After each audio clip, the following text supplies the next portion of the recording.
Your brain and your ovaries have been talking to each other every single month since puberty.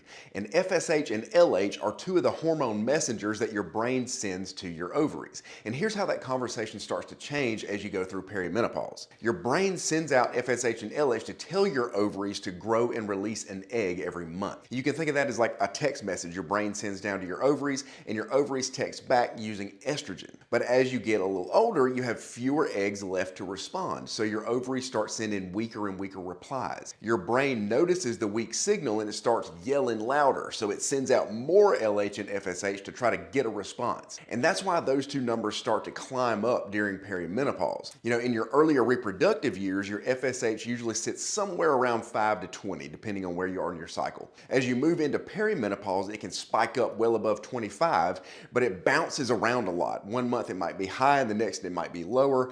And after menopause, once you've gone that full year without a period, your FSH usually settles in above 30 and sometimes even higher. LH kind of follows a similar pattern, it's just not quite as predictable. So instead of a vague answer about where you are in your journey toward menopause, those two numbers, especially if you track them over time and not just once, can give you something a lot more steady to go on.